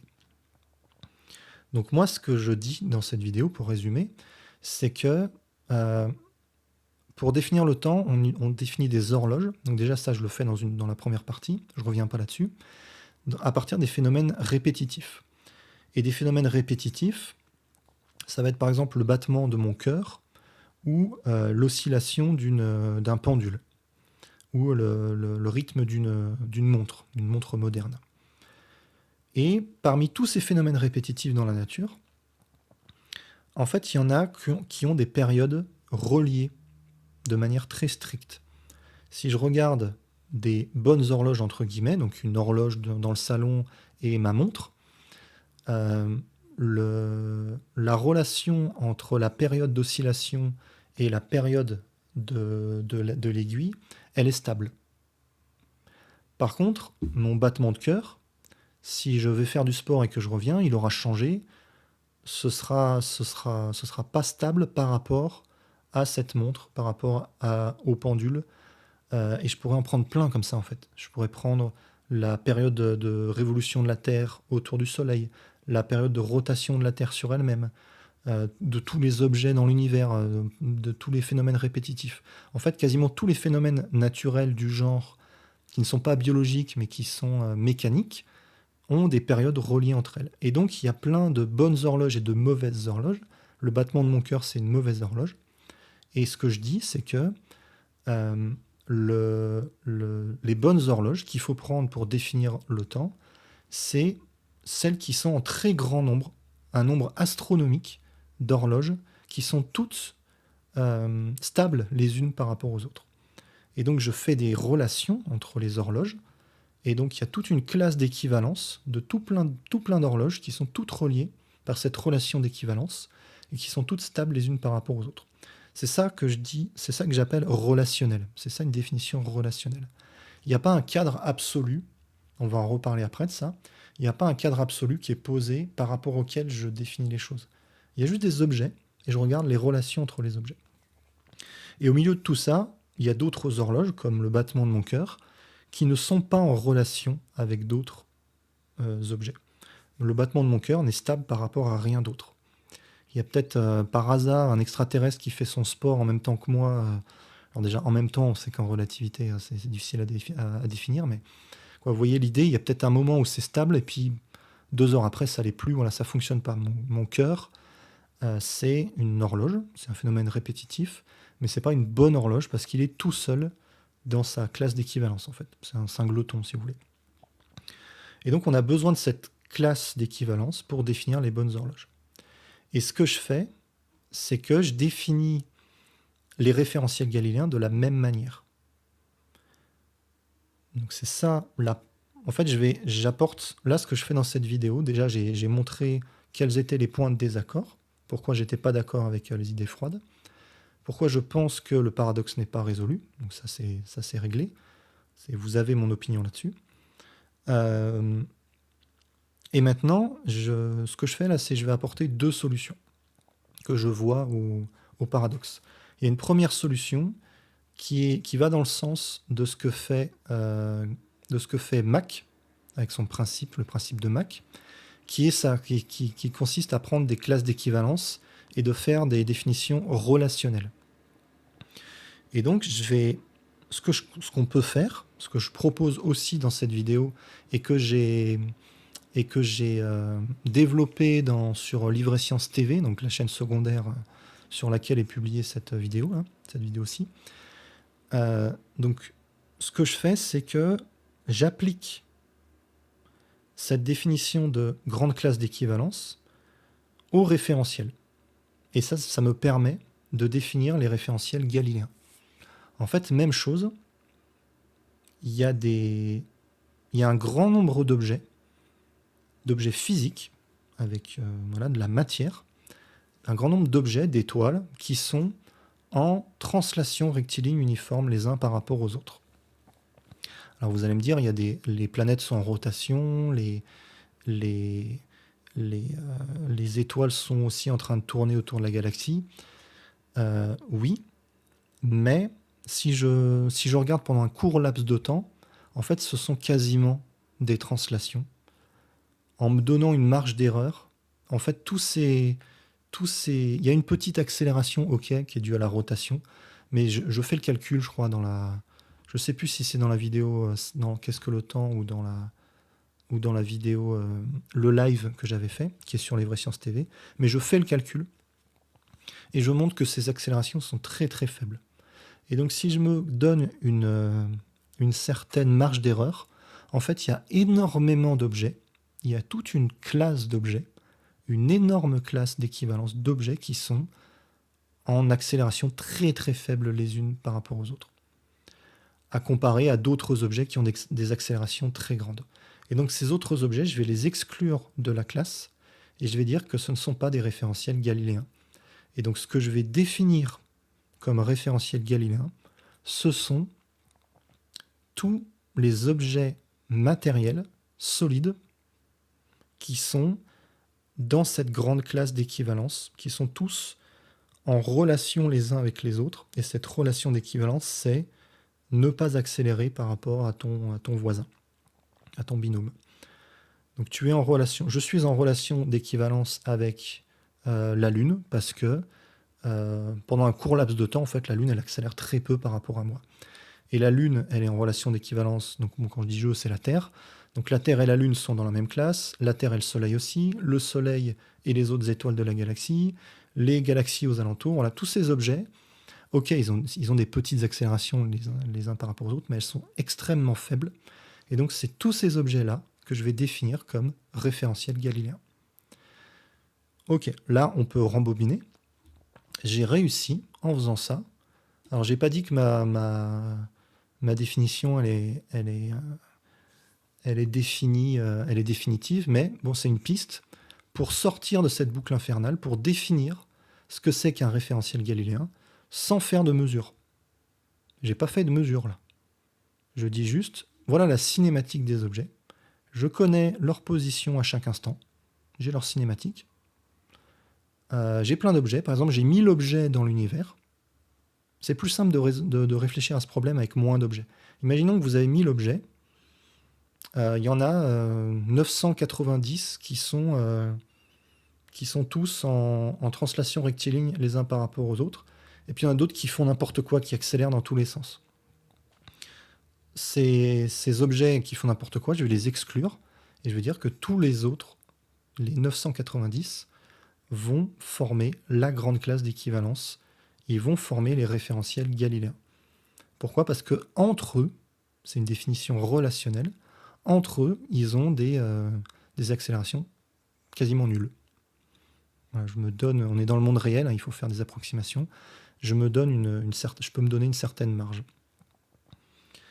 Voilà, donc ça c'est une manière de définir les référentiels galiléens, un peu à la Mach. C'est un peu une définition machienne qui évite de faire de mesures, là, surtout pas faire de mesures, il faut prédire, et qui est relationnelle.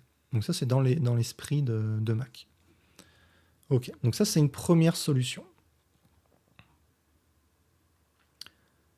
C'est une manière de résoudre cette énigme du paradoxe des jumeaux.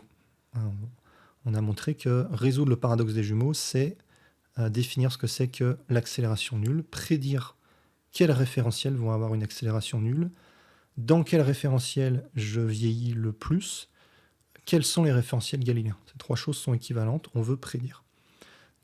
Et on veut donc, le point d'accès à ça, le point de sortie de la boucle, c'est définir les référentiels galiléens. Donc première manière, ce que je viens de faire, de manière un peu relationnelle, un peu machienne, c'est définir les référentiels galiléens de manière relationnelle. C'est un peu l'idée de Mach. Mon inertie dépend de ma relation avec les autres galaxies, avec les galaxies. Ça, c'est la première manière, qui est sympa, hein, j'aime beaucoup, j'essaye de pousser ce raisonnement, hein, c'est ce que j'ai fait dans cette vidéo avec la grande classe d'équivalence. Mais il y a une deuxième manière de résoudre l'énigme, qui est de manière inconsciente, je pense, qui est celle qui est utilisée en relativité, qui est celle plutôt plus proche du consensus, on va dire. Sauf que c'est pas dit. Et c'est ça le problème, c'est que c'est pas dit explicitement. En relativité générale, il n'y a pas un référentiel global. On définit les référentiels localement seulement. En fait, à la place des référentiels, on utilise un objet qu'on appelle la métrique et qui permet de définir une sorte de grille qui nous permet de faire des mesures. Donc l'espace en relativité générale, c'est une sorte de grille dynamique, un treillis, si vous voulez. On a vous pouvez voir ça comme une grille qui est dynamique, qui peut se déformer, accélérer, etc. Ça, c'est très pratique pour résoudre le problème, pour résoudre l'énigme posée par Mach. Il suffit de dire, c'est un peu l'histoire, vous savez, on a deux éléments qui sont reliés, et il y a une corrélation entre les deux, et on essaye à tout prix de trouver une cause-conséquence entre les deux, alors qu'en fait, il y a un élément, et c'est juste une corrélation, en fait, il y a un élément premier qui va impliquer les deux autres. Et donc, en fait, le chemin, il est un peu plus long que prévu. Et donc là, cette deuxième solution, c'est ça, c'est, en fait, pour résoudre l'énigme posée par Mach, il ne faut pas dire l'inertie d'un objet, est-ce que c'est qu'un référentiel galiléen, c'est directement relié aux galaxies. En fait, il faut dire, il y a un élément qui va impliquer les deux autres. Un élément premier, et cet élément premier, c'est l'espace-temps. Et ça, vous allez voir, ça pose aussi d'autres problèmes. Donc, il y a une grille, elle est là, il y a un espace-temps, c'est déjà là, avant les objets. Et il suffit de dire que les galaxies autour de moi, elles sont à peu près fixes par rapport à cette grille. Alors si je regarde très loin, il y a l'accélération de l'univers, mais ce n'est pas vraiment les galaxies qui accélèrent, c'est la grille qui accélère. Les galaxies, elles ont des vitesses assez faibles, en fait, par rapport à la grille. C'est la grille qui s'éloigne. Et si je regarde les objets près de moi, par exemple un voyageur dans une fusée, un jumeau, ou un seau rempli d'eau, je peux anticiper, voilà, on en revient à cette chose très importante qui est à la base d'une théorie physique, on veut prédire, on veut anticiper. Je peux anticiper si le seau tourne ou si la fusée accélère, il suffit de savoir si le saut est en train de tourner par rapport à la grille, ou si la fusée accélère par rapport à la grille. Là, je ne triche pas, je regarde juste les trajectoires, je regarde juste la cinématique. Je regarde le mouvement de l'objet, le mouvement par rapport à quoi? Par rapport à la grille. Alors que Mach, lui, regarde par rapport aux autres galaxies. Alors cette grille, on peut aussi la poser en relativité restreinte. Ce problème-là des jumeaux, des fois, les gens, pour répondre à ça rapidement, ils disent oui, mais oublie la relativité restreinte, en fait, il faut parler de relativité générale. En fait, non, philosophiquement, c'est le même problème. Tu es plus subtil quand tu parles de relativité générale, mais les arguments le cœur des arguments sont les mêmes, en fait. Donc en relativité restreinte, on peut faire pareil, on pose un espace-temps. Là, c'est un des points les plus importants de cette vidéo. Donc j'ai parlé de la grande classe d'équivalence, première solution. Et là, la deuxième solution, c'est ça, que j'aime beaucoup, qui est un peu moins bizarre, je trouve, qui est bizarre aussi, mais qui est moins bizarre que le principe de Mach. En fait, on pose de base un espace-temps avec sa géométrie et ses lignes droites. On définit ce que c'est qu'une ligne droite avant de mettre les objets. Donc, contrairement à Mach ou à ma définition de la grande classe d'équivalence où on fait quelque chose de relationnel, on a un truc un peu à la Newton où il y a un espace-temps absolu qui est là et qui préexiste aux objets. Ces objets, ils vont parfois suivre une ligne droite et dans ce cas-là, ça va être des référentiels galiléens. Donc en fait, j'ai déjà défini, avant même de mettre des objets, ce que c'est qu'un référentiel galiléen. Je le définis, je ne le mesure pas encore une fois, je le définis en disant dès le début ce que c'est qu'une ligne droite. Et c'est ce que fait, donc j'ai parlé du livre de Gourgoulon, hop, je le remets, c'est ce que fait Gourgoulon, page 2. Voilà, page 2, donc vraiment l'introduction. Il commence par définir ça, il commence à définir un espace affine, il appelle ça l'espace-temps. Ensuite, il construit un espace vectoriel par-dessus avec les bipoints. Il définit ce que c'est qu'un vecteur comme un bipoint. Il prend une base de cet espace vectoriel, donc il prend 4 vecteurs. On est dans l'espace-temps, il y a 4 dimensions. Donc il définit un espace affine, l'espace-temps. Ensuite, un espace vectoriel, il dit ce que c'est qu'un vecteur, ce que c'est qu'une flèche. Il définit une base de cet espace vectoriel avec 4 vecteurs. Et il le fait beaucoup, il fait beaucoup de choses géométriques, mais on fait surtout ça en relativité générale. On définit ensuite une métrique, la métrique de l'espace-temps, ce qui mesure les durées, les longueurs, à partir des vecteurs. Donc l'élément de base, c'est cet espace affine, cet espace qui est déjà là, cet espace-temps. Voilà, un espace à 4 dimensions. En relativité générale, c'est ce que je dis, c'est un peu les mêmes concepts, c'est juste un peu plus subtil. Alors, les techniques mathématiques de relativité générale sont beaucoup plus compliquées que la relativité restreinte, mais pour ce qui concerne notre problème, c'est pareil, c'est juste que cet objet qui existe déjà, cet espace-temps, c'est pas un espace affine, c'est une variété, un truc plus général. Mais voilà, c'est le même problème. On a un espace-temps qui est fixé en premier.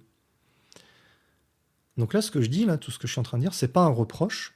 J'aime bien cette vision des choses. C'est juste que dans le premier exemple, avec la classe d'équivalence, la grande classe d'équivalence, l'intérêt, c'est de pousser le principe de relativité jusqu'au bout. De proposer quelque chose qui est complètement relativiste, au sens relationnel, avec des définitions relationnelles.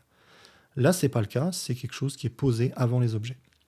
Donc on ne parle pas d'objets et de relations entre les objets. Cette histoire de grille, quand on va au bout du raisonnement, là, qu'on explique vraiment ce qu'on fait, en fait, il y a beaucoup de physiciens qui n'aiment pas trop, parce que ça rappelle l'éther. On a l'impression qu'il y a, alors pas un référentiel privilégié, mais un ensemble, une classe de référentiels privilégiés. les référentiels en chute libre, les référentiels galiléens, les référentiels inertiels. En fait, en chaque point, il y en a plein. Il y en a un qui est fixe, un qui se déplace à telle vitesse, un qui se déplace à telle autre vitesse. Mais en tout cas, ils sont tous à vitesse constante les uns par rapport aux autres. Et cet ensemble de référentiels, il est posé de base comme un éther.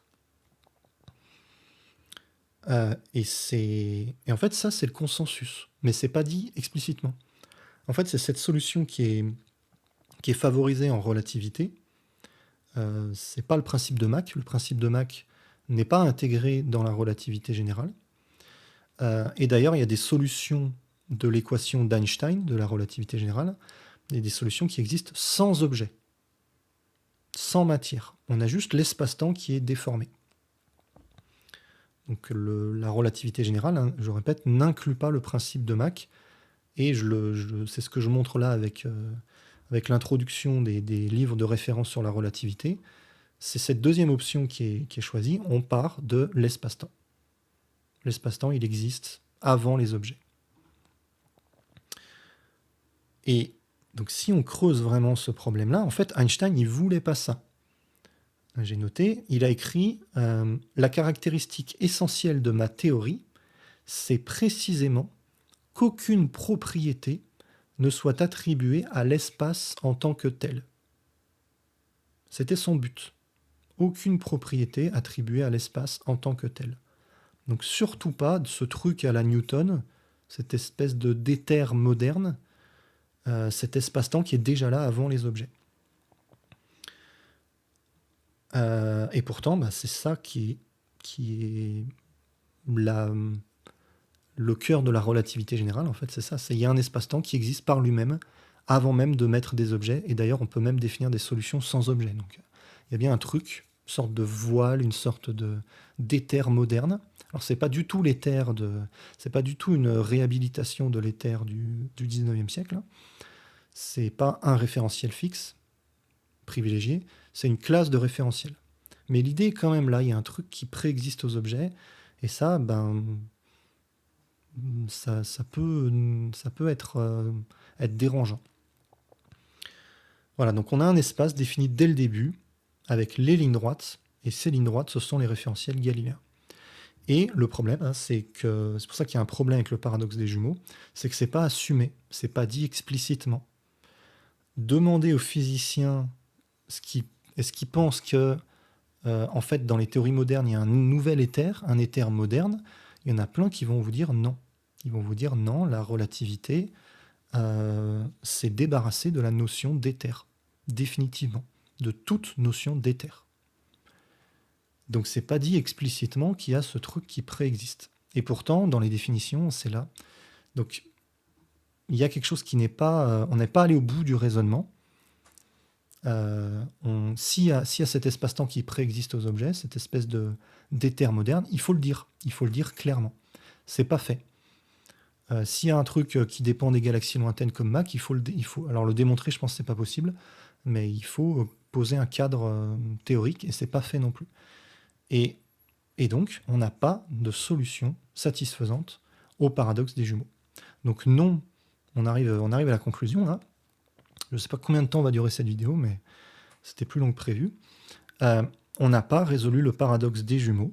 Là, je vous ai proposé 2 manières de le résoudre, qui sont des pistes, mais bon, je ne sais pas. Il y a cette première possibilité avec le principe de Mach de trouver une définition relationnelle des référentiels galiléens. Soit, deuxième possibilité, il faut accepter que l'espace-temps préexiste, qu'il existe indépendamment des objets. Un peu comme dans un jeu vidéo, vous créez d'abord une grille, et après vous posez des objets sur cette grille. Il y a déjà une grille, et une grille avec des lignes droites. Ces lignes droites sont déjà là, avant qu'il y ait des objets. C'est une sorte c'est une sorte de version moderne de l'éther. Donc je précise, hein, c'est pas une grille fixe, c'est un ensemble de grilles. C'est pour ça que c'est compliqué un peu à visualiser. C'est un ensemble de grilles, c'est tous les référentiels galiléens. Donc c'est un ensemble de grilles qui sont en translation rectiligne uniforme. Ça, c'est ce qu'on fait en relativité restreinte. Et en relativité générale, on fait des patchs. On relie localement les référentiels locaux. Il n'y a pas de référentiel global en relativité générale. Et d'ailleurs, pour insister sur le fait que ce n'est pas résolu, en relativité générale, on a toujours des problèmes pour définir ce que c'est que la masse. Je vais essayer de trouver...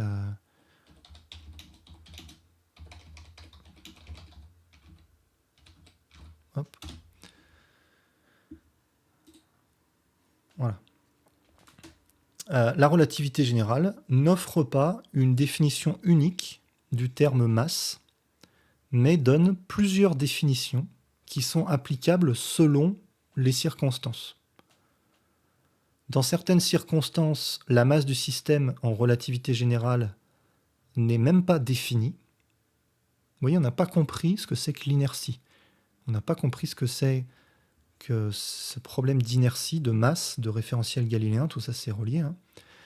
La subtilité de cette définition vient du fait que l'énergie et la quantité de mouvement, l'impulsion, dans un champ gravitationnel, ne peut pas être localisée de manière sans ambiguïté. Et donc, la définition rigoureuse de la masse en relativité générale ne peut pas être locale, comme elle pourrait l'être en relativité restreinte ou en mécanique classique. Elle fait appel à la nature asymptotique de l'espace-temps. Vous voyez qu'on a besoin de cette nature de l'espace-temps. Une bonne définition de la masse existe pour les espaces qui sont plats asymptotiquement, donc à très grande distance. J'imagine aussi que c'est valable dans l'espace-temps, donc avec le temps aussi.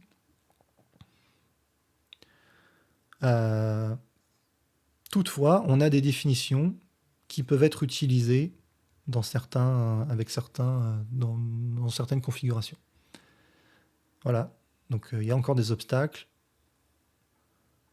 Il y a cette question aussi de la masse active et la masse passive. Vous savez, dans la loi de Newton, on a M1 fois M2 au numérateur. La masse du Soleil fois la masse de la Terre, par exemple. La masse du Soleil, elle est active dans ce cas-là quand elle attire la Terre. Et la masse de la Terre, c'est la masse passive. C'est compliqué, en relativité générale notamment, de savoir si ces deux notions sont les mêmes. Déjà qu'on a du mal à savoir si... on a résolu à peu près ce problème de la masse inertielle et de la masse gravitationnelle. Voilà, avec le principe d'équivalence, il y a des choses qui sont faites, mais bon, c'est pas du tout... Il n'y a pas de consensus, on n'a pas terminé, il reste des choses à faire. Voilà, il ne faut pas dire que tous les paradoxes sont résolus. Voilà, j'affirme que le paradoxe des jumeaux n'est pas résolu, et vous voyez que là, la question de la masse même, la question de l'inertie, on ne sait toujours pas ce que c'est exactement en relativité générale. Voilà. Donc pour résumer, j'ai proposé je donne ces deux propositions. Soit on prend au sérieux le principe relativiste et on donne une définition relationnelle, comme le principe de Mach. Donc le fait que notre inertie, le fait d'être ou non dans un référentiel galiléen dépend des galaxies lointaines. Soit, donc c'est un lien direct entre référentiel galiléen localement et les galaxies. Soit, ce qui est moins bizarre quand même, mais ça pose des problèmes, ça pose d'autres problèmes. En fait, il y a une grille de l'espace-temps qui est fixée et qui fixe ce que c'est que comment se comportent les galaxies et comment se comporte l'objet localement. Mais dans ce cas-là, il faut le dire. Il faut le dire qu'il y a d'abord un espace-temps et que c'est une sorte d'éther moderne et qu'il y a déjà une grille. Cette deuxième option, c'est de manière implicite. C'est ça le problème, c'est que c'est pas explicite. Et du coup, après, quand on veut réfléchir, on dit des bêtises. C'est implicite. Et c'est la question, c'est la façon moderne de définir ce que c'est qu'un référentiel galiléen.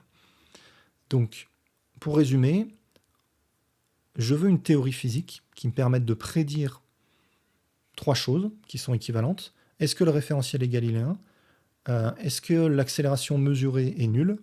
Est-ce que je finis plus vieux s'il y a une histoire de jumeaux et de voyage?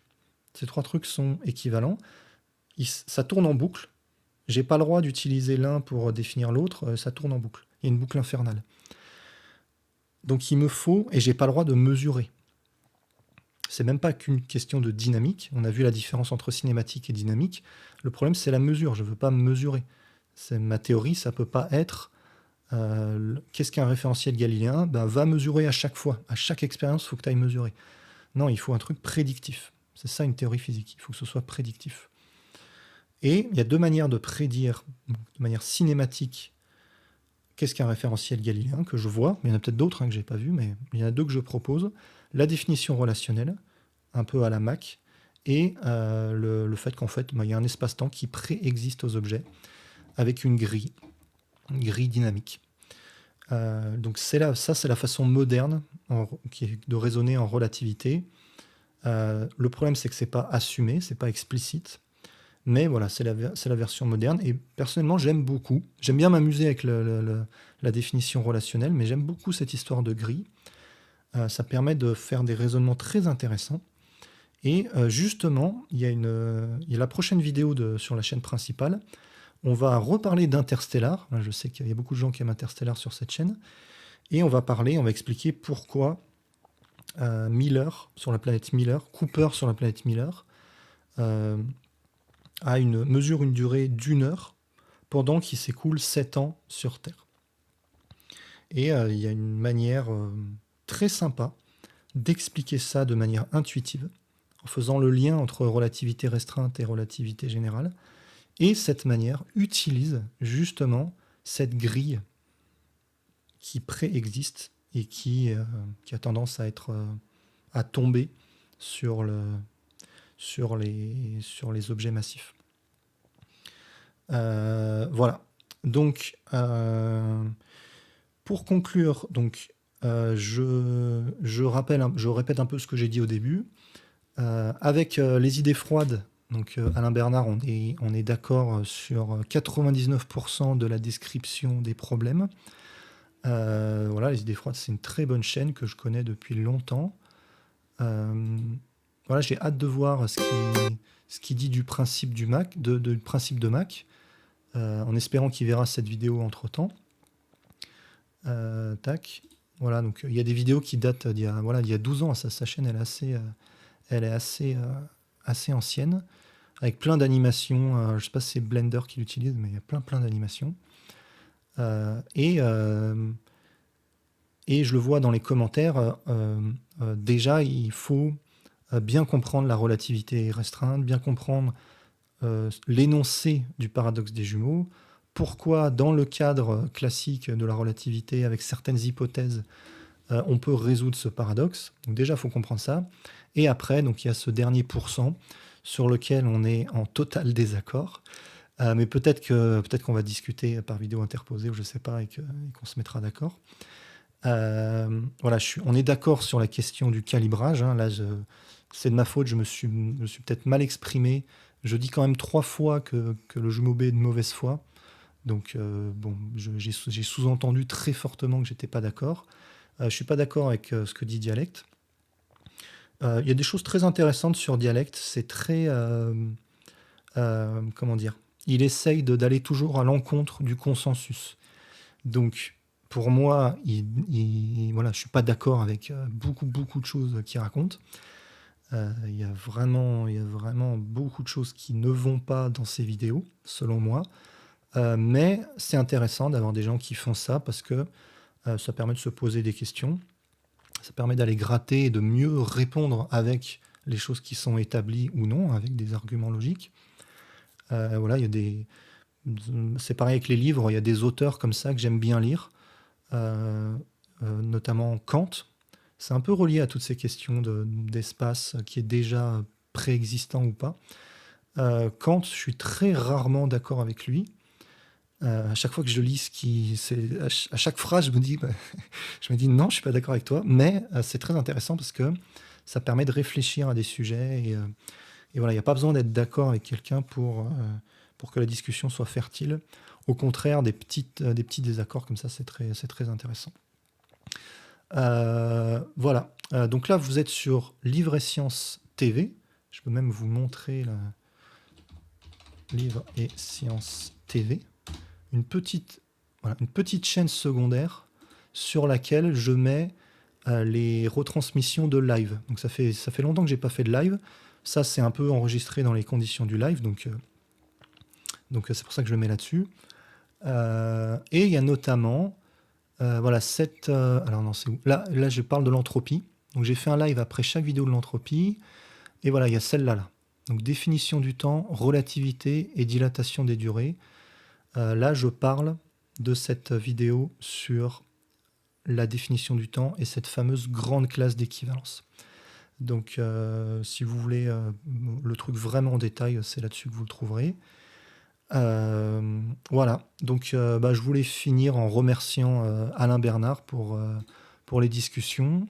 Ça m'a permis, moi, de préciser certaines choses. Et voilà, le sujet est très intéressant. J'ai pas dit tout ce que j'avais à dire. Là, j'ai essayé de répondre. La vidéo est déjà bien longue, mais j'ai essayé de répondre sur les points précis qui sont abordés. Je pense que je continuerai à parler du sujet parce que c'est vraiment intéressant. Voilà.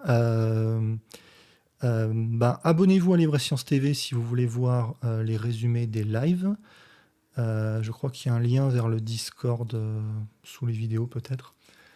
Donc c'est ce que je disais, la prochaine vidéo de la série, et la prochaine vidéo tout court de Livre et Sciences, ce sera sur Interstellar. Et on va parler de cette équivalence 1 heure sur la planète Miller, équivalent à 7 ans sur Terre. Et on va justement utiliser cette grille de l'espace-temps. Donc c'est déjà tourné, c'est quasiment fini de monter.